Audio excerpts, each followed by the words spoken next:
ಅಂದರೆ ಮೇಡಮ್ ಹೊಡಿಯೋಕ್ಕೆ ಹೇಳಿದ್ರು ಹಂಗೆ. ಓ ಹಾಗೆ. ನಮ್ದೇನಿಲ್ಲಪ್ಪ, ಎಲ್ಲ ಅವರದ್ದೇ. ಇಲ್ಲ ಅಂದರೆ ಒಂದೊಂದು ಒಳ್ಳೆ ಕತೆನ ಹೆಣ್ದಿದ್ದಾರೆ. ಆ ಕತೆಗೆ ಬೇಕಿರುವಂಥ ಪಾತ್ರ ಏನು ಮಾಡಬೇಕು ಅದನ್ನು ಮಾಡೋದಕ್ಕೆ ಹೇಳ್ಕೊಟ್ಟಿದ್ದಾರೆ Bobby ma'am.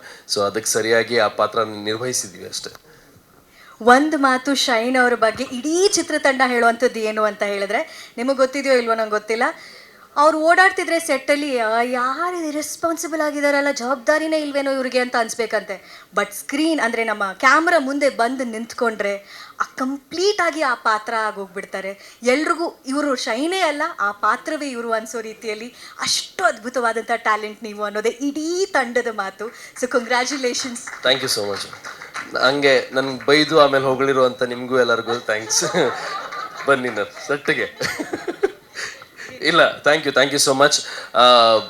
First of all ಬಂದಿರುವಂಥ ಎಲ್ಲ ಮಾಧ್ಯಮ ಮಿತ್ರರಿಗೆ, ಅದೇ ರೀತಿಯಲ್ಲಿ ನಮ್ಮ ಮಿತ್ರರಿಗೆ, ನಮ್ಮ ಎಲ್ಲ ಫ್ಯಾಮಿಲಿಯವ್ರಿಗೆ, ನಮ್ಮ ಇಡೀ ಚಿತ್ರತಂಡದವ್ರಿಗೆ ಎಲ್ಲರಿಗೂ thank you so much.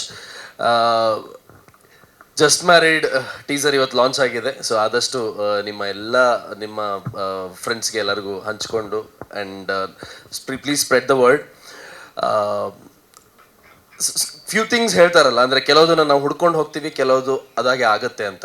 So ಪ್ರೀತಿ ಆಗತ್ತೆ ಅಂತಾರಲ್ಲ, ಅದೇ ಥರ ಜಸ್ಟ್ ಮ್ಯಾರಿಡು ಕೂಡ ನಮಗೆ ಆಗಿರೋದು. ಬಹಳಷ್ಟು ಬೇರೆ ಬೇರೆ ಬದಲಾವಣೆಗಳಾದ ನಂತರ ನನ್ನ ಹತ್ರ ಬಂದಂಥ cinema just married. Ajaneesh sir ಮತ್ತು ಬಾಬಿ ಮ್ಯಾಮ್ ಇಬ್ಬರು ಜೊತೆಗೆ ಬಂದು ಈ ಸಿನಿಮಾ ಕತೆ ಹೇಳಿ, ಕತೆನ ಎಕ್ಸ್ಪ್ಲೇನ್ ಮಾಡಿ, ಯಾವ ರೀತಿ ಇರುತ್ತೆ, ಯಾವ ರೀತಿ ಮಾಡಬೇಕು ಅಂತ ಒಂದು ಪ್ಲ್ಯಾನ್ ಮಾಡ್ಕೊಂಡಿದ್ದೀವಿ ಅನ್ನೋ ಅವ್ರ ಉದ್ದೇಶ ಏನಿದೆ ಅದನ್ನು ನನಗೆ ಹೇಳಿದಾಗ ತುಂಬ ಖುಷಿ ಆಯಿತು.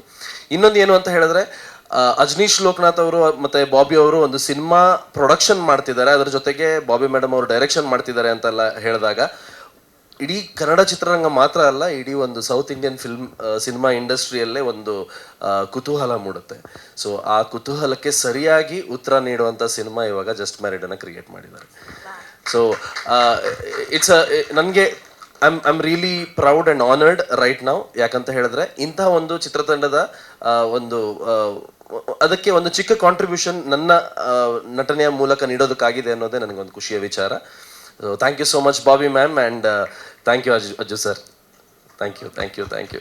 ಆ್ಯಂಡ್ ಇವತ್ತಿನ ಕಾರ್ಯಕ್ರಮದ ಬಗ್ಗೆ ಹೇಳಬೇಕು ಅಂತ ಹೇಳಿದ್ರೆ, 3 ದಿಗ್ಗಜರು ಅವರು ಮಾಡಿರುವಂಥ ಕೆಲಸಗಳಲ್ಲಿ ಉಪಿ ಸರ್ ಆಗಿರ್ಬೋದು, ನಿತಿಲನ್ ಸರ್ ಆಗಿರ್ಬೋದು,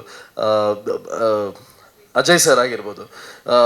ಈ ಅಜಯ್ ಸರ್ ಮತ್ತು ನಿತಿಲನ್ ಸರ್ದು ಸಿನಿಮಾ ಮ್ಯೂಸಿಕ್ ಎಲ್ಲ ಆಗ್ಬೇಕಾದ್ರೆ ನಾನು ಸ್ಟುಡಿಯೋದಲ್ಲೇ ಇದ್ದೆ, ಮಂಗಳವಾರಂ ಮತ್ತು ಇದು ಮಹಾರಾಜ.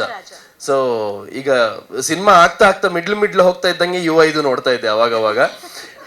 ಶೂಟಿಂಗ್ ಗ್ಯಾಪಲ್ಲಿ ಮೇಡಮ್ ಮತ್ತು ಇದು ಅಜ್ಜು ಸರ್ ಇಬ್ರು ಇರ್ತಾನೆ ಇರಲಿಲ್ಲ, ಅಂದ್ರೆ ಅವರಲ್ಲಿ ಇದು ಮ್ಯೂಸಿಕ್ ಹೋಗೋರು. ಸೊ ಎಲ್ಲದನ್ನು ಎಲ್ಲ ರೀತಿಯಲ್ಲಿ ಒಳ್ಳೆ ರೀತಿಯಲ್ಲಿ ಮ್ಯಾನೇಜ್ ಮಾಡಿಕೊಂಡು ಮಾಡಿದ್ದಾರೆ ಸಿನಿಮಾ. ಅದೇ ರೀತಿಯಲ್ಲಿ ಈ 3 ಸಿನಿಮಾಗಳು ನನ್ನ ಕಣ್ಣೆದುರುಗಡೆ ಆಗೋದನ್ನು ನೋಡಿದ್ದೀನಿ. ಅವ್ರ ಸಿನಿಮಾಗಳಿಗೂ ನಮ್ಮ ಕಡೆಯಿಂದ all the best sir. Sir ಗೆ ಇಡೀ ಕನ್ನಡ ಚಿತ್ರರಂಗ ಕಡೆಯಿಂದ, ನಮ್ಮ ಚಿತ್ರತಂಡದ ಕಡೆಯಿಂದ ಆಲ್ ದಿ ಬೆಸ್ಟ್. ಆ್ಯಂಡ್ ಎಂಥ ಪ್ರತಿಭಾನ್ವಿತ ನಟಿ. ಮನೆಯವ್ರಿಗೆ ಡೌಟು, ಅವರೇ ನಗ್ತಾ ಇದ್ದಾರೆ. ನಿಜವಾಗ್ಲೂ ಹೊಗಳ್ತಾ ಇದ್ದೀನಿ, ಅಂದರೆ ನಾನು ಹೊಗಳಿದ್ರೆ ಜೋಕ್ ಅನ್ಸುತ್ತಾ ಕೆಲವು ಸಲ? ಇಲ್ಲ, ನಾನು ಜೋಕೆ ಮಾಡಿದ್ದು ಬಿಡಿ. ಇಲ್ಲ, ತುಂಬಾ ಪ್ರತಿಭಾನ್ವಿತ ನಟಿ. ಇಬ್ಬನಿ ತಬ್ಬಿದ ಎಳೆಯಲ್ಲಿ ಸಿನಿಮಾ ನೋಡಿದೆ ಅವರದ್ದು. ಎಂತ ಪರ್ಫಾರ್ಮೆನ್ಸ್. ನಾನು ಆಕ್ಚುಲಿ ಸಿನಿಮಾ ರಿಲೀಸ್ ಆಗೋದಕ್ಕಿಂತ ಮುಂಚೆನೆ ಅದೊಂದು ಕಟ್ಟನ್ನ ನೋಡುವಂತ ಒಂದು ಅವಕಾಶ ಸಿಕ್ಕಿತ್ತು ನನಗೆ. ಅದು ನೋಡ್ಕೊಂಡು ಬಂದಾದ್ಮೇಲೆ ಹೇಳಿದ್ದೆ, ನಿಮ್ಗೆ ಇದಕ್ಕೆ ಒಂದು ಒಳ್ಳೆ ರೆಕಗ್ನಿಷನ್ ಸಿಗುತ್ತೆ ನಿಮ್ಮ ಈ ಪಾತ್ರಕ್ಕೆ ಅಂತ. ಅದಕ್ಕಿಂತನೂ ಚೆನ್ನಾಗಿ ಮುದ್ದಾಗಿ ಆಕ್ಟ್ ಮಾಡೋದಕ್ಕೆ ಅವ್ರಿಗೆ ಜಸ್ಟ್ ಮ್ಯಾರಿಡಲ್ಲಿ ಅವಕಾಶ ಸಿಕ್ಕಿದೆ. ಯಾಕಂದ್ರೆ ಅವ್ರ ಪಕ್ಕದಲ್ಲಿ ನಾನಿದ್ದೆ. ಆ ಒಂದು ಸೌಭಾಗ್ಯ ಅವರಿಗೆ ದೊರಕಿದೆ. So anyways, jokes apart, thank you so much ಮತ್ತೊಂದ್ಸಲ ಎಲ್ಲರಿಗೂ. Thank you Ankita, thank you.